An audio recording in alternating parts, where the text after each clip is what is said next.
Everyone, my name is Nidhi Bhatnagar and welcome you all in this channel. तो आज के video में हम क्या सीखेंगे? आज हम करेंगे क्लास 5 का the world around us primary social studies book से first war of independence. All credit goes to writer as well as the publisher. तो चलो विदाउट डिले अपने वीडियो को शुरू करते हैं।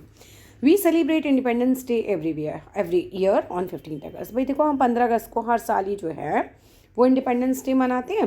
We watch our prime minister host the national flag. हम क्या देखते हैं कि भाई प्राइम मिनिस्टर जो है, हमारे प्रधानमंत्री जो हैं, वो झंडा फहराते हैं रेड फोर्ट पर एंड गिव अ स्पीच, ठीक है, और वो भाषण भी देते हैं। हैव यू वंडर्ड, कभी तुमने सोचा है who India gain independence from? हमने किससे इंडिपेंडेंस लिया, हम किस लिए इंडिपेंडेंस डे मना रहे हैं, right? What was India like before independence? India कैसा था इंडिपेंडेंस से पहले? टू अंडरस्टैंड ऑल दिस, ये सारी चीज़ें समझने के लिए we have to go back in time. हमें वक्त में पीछे जाना पड़ेगा बाय अबाउट 350 ईयर्स। मतलब आप समझो 300-350 साल पहले की सारी कहानी आपको पता लगानी है। आप trade the east India companies, व्यापार और ईस्ट इंडिया कंपनी के बारे में हम पढ़ेंगे। इन द 17th सेंचुरी, 17वीं शताब्दी में several European traders arrived in India. बहुत सारे यूरोप के जो व्यापारी थे, ट्रेडर्स मीन्स व्यापारी, ध्यान से चैप्टर को समझो। Arrived in India, arrived means आए थे। फर्स्ट केम द पोर्चुगीज, सबसे पहले पुर्तगाली आए थे। पोर्चुगीज मीन्स पुर्तगाली। कहाँ से आए थे? देन पुर्तगाल से आए थे। देन फिर डच लोग आए, उसके बाद फॉलोड बाय द फ्रेंच, फिर फ्रांस के लोग आए, फ्रेंच लोग आए, एंड फाइनली द इंग्लिश, फिर अंग्रेज आए। लाइन से पता होना चाहिए कौन कब कैसे आया, राइट? पोर्चुगीज, फिर डच, फिर फ्रेंच और फिर English. Each of them formed their own East India Company. सब ने क्या किया? अपनी ईस्ट इंडिया कंपनी बनाई to trade with India, Bharat के साथ व्यापार करने के लिए। All these companies wanted to trade with India for two reasons. सारी कंपनियां भारत से दो वजहों से व्यापार करना चाहती थी। One, India was rich in spices. Bharat जो था वो मसाले में के लिए बहुत फेमस था, बहुत रिच था, यहाँ बहुत मसाले उगते थे। एंड कॉटन टेक्सटाइल्स, दूसरा सूती कपड़ा यहाँ बहुत अच्छा होता था, कॉटन का कपड़ा जिसे हम कह सकते हैं। Two, India was a huge market for their goods. अब ये दोनों चीज़ों के लिए भारत जो था एक बहुत बड़ा जो था मार्केट हो गया था। यहाँ पर जो तस्वीर है ना, ये है office of east India company, English East India company की, लंदन में, ठीक है। ये तस्वीरें आपको पता होनी चाहिए। ये द डच इंडिया कंपनी है, फैक्ट्री एट सूरत में है। और सारी तस्वीरें इसलिए ज़रूरी है क्योंकि पिक्चर आ जाती है कई बार एग्जाम में भी, पूछ लेते हैं कहाँ की है। Sir Thomas raw an English ambassador थे। एम्बेसडर मतलब होता है राजदूत होना, ठीक है, एक पोस्ट है, ऐसे समझ लो। ये कहाँ थे थॉमस रॉ? ये थे एम्बेसडर किसकी कोर्ट में? एम्परर जहांगीर की कोर्ट में, जो राजा जहांगीर थे उनकी कोर्ट में थे ये। Got permission for the English East India Company to trade in India. इन्होंने ईस्ट इंडिया कंपनी को परमिशन दे दी कि आप भारत के साथ व्यापार कर सकते हैं। When the permission was granted, जब ये परमिशन दे दी गई ना, तो the English East India Company quickly established factories in Surat. तो तुरंत ईस्ट इंडिया कंपनी ने क्या किया? सूरत में अपनी फैक्ट्रीज को इस्टेब्लिश कर लिया।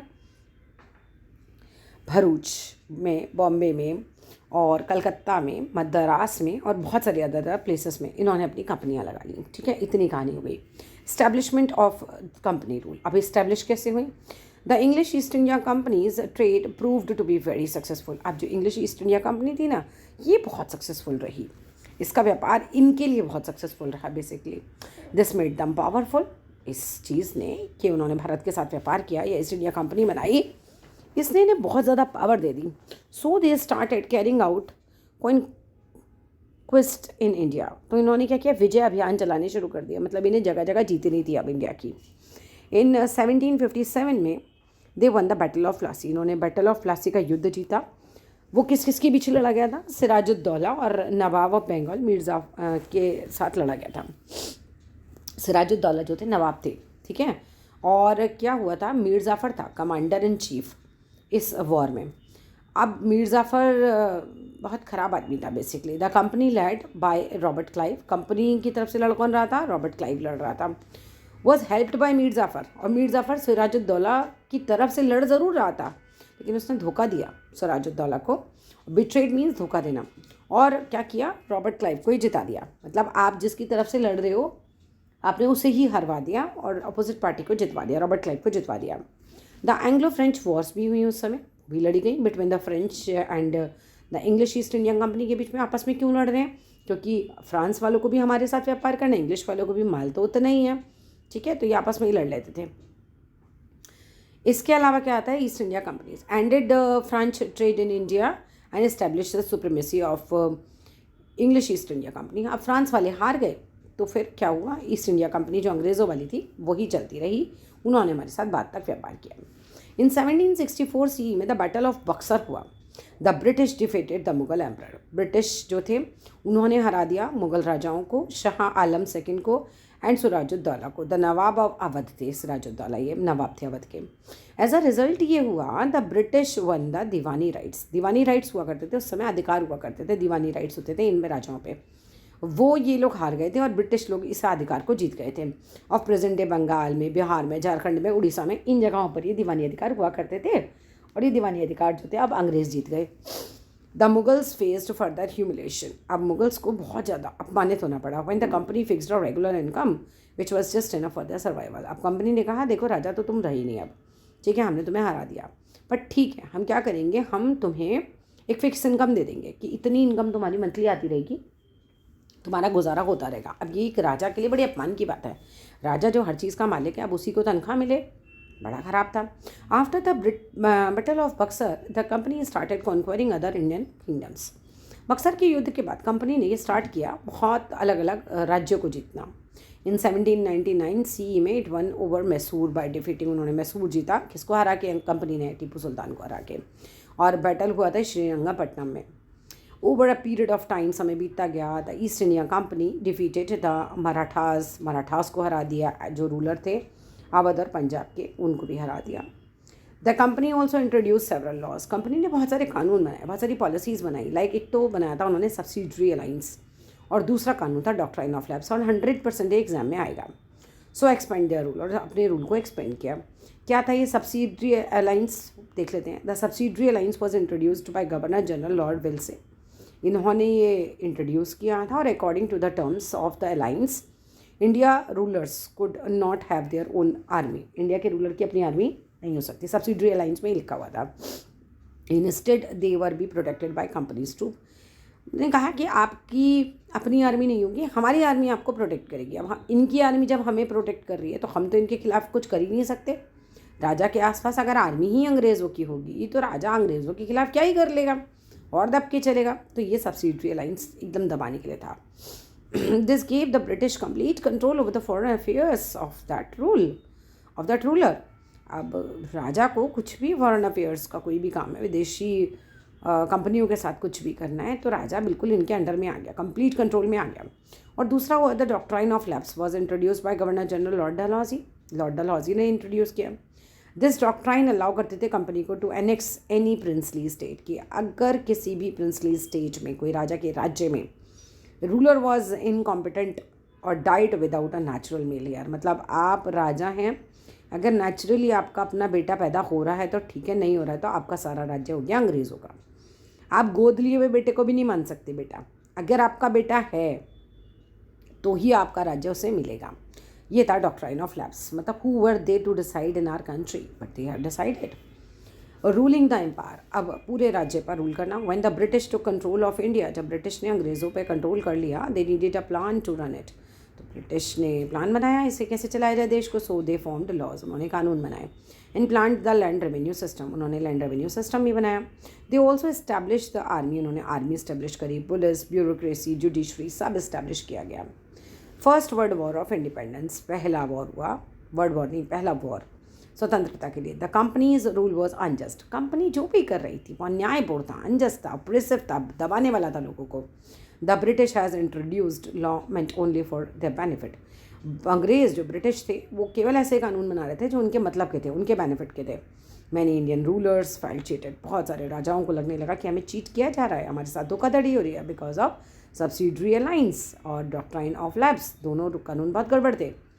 British land revenue policies forced farmers to grow crops for poor returns. अब ब्रिटिश वाले जो थे, जो रेवेन्यू लेते थे, जो इनसे टैक्स लेते थे, लैंड रेवेन्यू लेते थे, इस तरह की पॉलिसीज़ उन्होंने बनाई कि किसानों को भी वही फसलें उगवाते थे जो इनके फ़ायदे की हो, या इससे फ़र्क नहीं पड़ता किसानों को पुअर रिटर्न्स मिल रहे हैं नहीं मिल रहे हैं, इनका फ़ायदा होना चाहिए। This resulted in Bengal famine, इस तरीके से बंगाल में भुखमरी फैल गई। द हार्श फेमाइन जो थी, हार्शेस्ट फेमाइन कह सकते हैं इन इंडियन हिस्ट्री में, इतनी ख़राब उस समय भुखमरी हुई थी, लोग भूखे मर रहे थे। It also block the growth of modern industries in India, इसने मॉडर्न इंडस्ट्रीज़ की ग्रोथ को भी इंडिया में रोक दिया। And hampered the industries of India handicrafts and cotton textiles. बाधा डाली इंडस्ट्रीज़ की इंडिया के हैंडीक्राफ्ट्स में और कॉटन टेक्सटाइल्स की। And as unrest among Indians, अब आप क्या हुआ, इंडियंस के बीच में बिल्कुल अनरेस्ट हो गया, मतलब सब असंतोषी हो गए, अब किसी को भी संतोष नहीं है, इनके साथ खुश नहीं है अंग्रेज़ों के साथ। Indians grew they protested against the British rule, अब अंग्रेज़ों के खिलाफ प्रोटेस्ट करने लगे। सो प्रोटेस्टेड मूवमेंट अकर्ड होने लगे throughout the 19th century in India में। Some of the important ones were Santhal rebellion हुआ 1855 में, इंडिगो रिबेलियन हुआ 1859 में, और पबना अपराइजिंग हुआ 1873 में, और डेक्कन राइट्स हुए। Revolt of 1857, the revolt of 1857 marked as a watershed in our colonial history. Watershed मतलब एकदम टर्निंग पॉइंट आ गया 1857 में। It posed a serious challenge, एक बहुत सीरियस चैलेंज इसमें रहा टू द ब्रिटिश राज। दो दी वॉज अ जनरल रिसेंटमेंट, एक जनरल विरोध होने लगा अगेंस्ट द ब्रिटिश लोगों के खिलाफ। The immediate cause of revolt क्या था, इंट्रोडक्शन था न्यू एंड राइफल का। एनफील्ड राइफल्स क्या थी, इनके ऊपर लगा हुआ था जो कहा जाता है उस वक्त कि सुअर का मांस और गाय की चर्बी, ये लगा हुआ है। अब मुस्लिम सुअर का मांस नहीं रख सकता मुंह में, हिंदू गाय की चर्बी नहीं रख सकता। सैनिकों ने विद्रोह कर दिया, कहते हैं हम ये वाली गन नहीं चलाएंगे। रूमर्स स्प्रेड हुई among soldiers in Calcutta that the cartridge of this rifle were greased with animal fat, है ना, कार्टेज जो है एनिमल फैट से ग्रीस्ड है। This hurt the religious sentiments of the Hindu and Muslim soldiers alike, Hindu और मुसलमानों के जो रिलीजियस बिलीफ थे वो बहुत ज़्यादा हर्ट हुए। और ऑन 29 मार्च 1857 में मंगल पांडे एक सोल्जर था इन बारकपुर नियर कलकत्ता में, इसने रिफ्यूज़ कर दिया कि मैं नहीं करूँगा ये cartilage use. As a result क्या हुआ, ही वॉज एग्जीक्यूटेड, उसको फांसी चढ़ा दिया।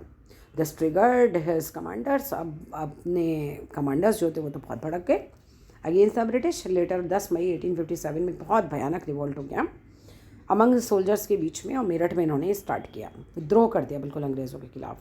दे march to the Red Fort in Delhi, वो दिल्ली में रेड फोर्ट तक गए और डिक्लेयर कर दिया बहादुर शाह जफ़र को Mughal emperor as their king. उन्होंने कहा ये हमारा राजा है, हम इसको मानेंगे, ब्रिटिश को नहीं मानते। Soon after the rebellion is spread हुआ कानपुर में, आगरा में, इलाहाबाद में, प्रयागराज में, और इलाहाबाद मतलब प्रयागराज, एंड मेनी प्लेसेस में नॉर्थ में और सेंट्रल इंडिया में। देन ऑनवर्ड उसके बाद क्या हुआ, रिवॉल्ट नो लॉन्गर रिमेंड अ सिपॉय और सोल्जर्स, म्यूटिनी नहीं रहा, उससे ज़्यादा बन गया। डिपोज्ड रूलर्स ऑल्सो ज्वाइंट, जो भी डिपोज्ड रूलर्स थे उन्होंने भी ज्वाइन कर लिया रिवॉल्ट को, because many had lost their kingdoms. जिन भी रूलर्स को उनकी गद्दियों से अंग्रेज़ों ने हटाया था उन्होंने भी इसको एक्चुअली ज्वाइन कर लिया था। Mainly under the doctrine of lapse, some leaders of the revolt were Nana Sahib थे, नाना कौन है, पांडविस, तात्या टोपे, भगत खान, बेगम हजरत महल, रानी लक्ष्मीबाई, इन सब ने जो है ज्वाइन कर लिया। रिच लैंड लॉर्ड्स जो और तालुकदार थे अवध के, उन्होंने भी ज्वाइन करा रिवॉल्ट को, because they too had lost their lands, इन्होंने भी अपनी ज़मीनें खोदी थी। British poor peasants also rebel करा इन्होंने भी, because they bored and burnt of huge taxes, बहुत दब रहे थे, बहुत ज़्यादा इनसे टैक्स लिया जा रहा था। The British used great force to suppress the revolt, अब अंग्रेज़ों ने बहुत फोर्स का इस्तेमाल किया इस रिवोल्ट को दबाने के लिए। द रिवोल्ट अल्टीमेटली एंड हो जाता है when Bahadur Shah Zafar was exiled to Rangoon, Bahadur Shah Zafar को रंगून भेज दिया जाता है। This brought the Mughal dynasty to its end, इस तरीके से मुगल डायनेस्टी का एंड हो जाता है। However the revolt left और lasting impact on British rule, मगर ब्रिटिश रूल पर इसका बहुत ज़्यादा प्रभाव पड़ता है इस रिवोल्ट का। 1858 में क्वीन जो थी उन्होंने घोषणा करी, brought India directly under the British crown, कि अब इंडिया जो है डायरेक्ट ब्रिटिश क्राउन के अंतर्गत है, हमारे अंतर्गत है। The revolt of 1857 was referred to as a sipahi mutiny, 1857 के रिवॉल्ट को सिपाही म्यूटनी भी कहा जाता है ब्रिटिश के द्वारा, because they considered it to be a rebellion, की ये कोई क्रांति थी by a group of soldiers के द्वारा। Indian national leaders however call करते हैं ऐसे, क्या बोलते हैं इसे, फर्स्ट वॉर ऑफ इंडिपेंडेंस कहते हैं। दे चेरिश्ड इट्स मेमोरी, वो इसे मतलब खुश होकर अपनी इस मेमोरी को दिखाते हैं। As a fight for freedom हमने लड़ी for British from the British rule. They celebrated its leaders as martyrs, शहीदों के रूप में उनको याद किया जाता है फ्रीडम स्ट्रगल में।